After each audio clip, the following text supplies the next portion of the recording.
jingiakob iasiat khnam kapala tip kum ka second NTPC National Ranking Archery Tournament NRAT arhajar arpulai junior category balapan ya da ka Archery Association of Meghalaya Hamadan Archery jangka sai nehu kalakut no ahne kasingi ka arpu sautere ulober arhajar arpulai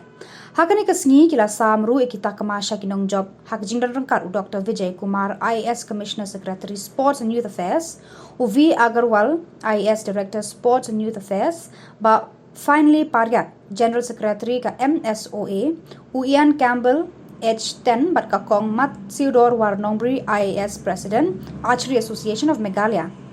jingiakob iasiat hakakerdan jangka junior boys recurve division lawan ningkong do Rampal Chaudhary ubana Rajasthan baar u Amit Kumar bana Madhya Pradesh bat lawan balai do nosnyat ka Meghalaya u Devraj Mohapatra bat lawan balai ru haka sub junior boys recurve division haka junior girls recurve division part lawan ningkong ka Bhagora Bhargavi Vargish Kum ka bana Gujarat baar ka Ruma Biswa na West Bengal bat balai ka Shrishti Jaiswal ka bana Chandigarh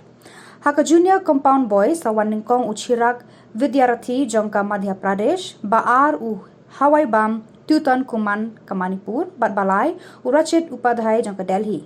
haka junior compound girls lawan ningkong ka Kasai Rutuja Parmeshwar jangka Maharashtra baar ka Saloni Kirar ka bana Madhya Pradesh bat balai ka Nikita Dagar kaniru ka de nanong Madhya Pradesh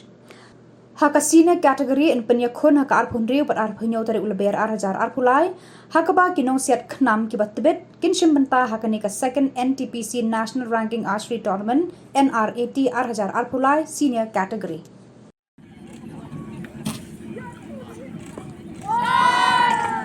Target to 10.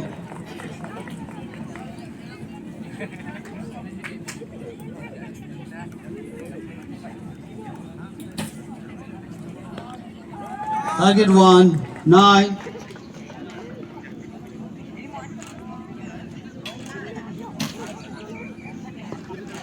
Target 2, 8.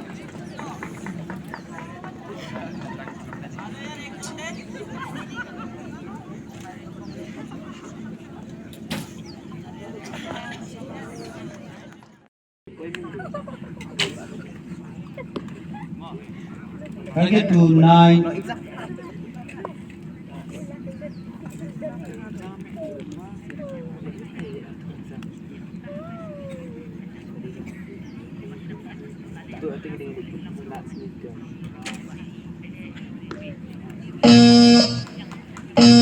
Target 1.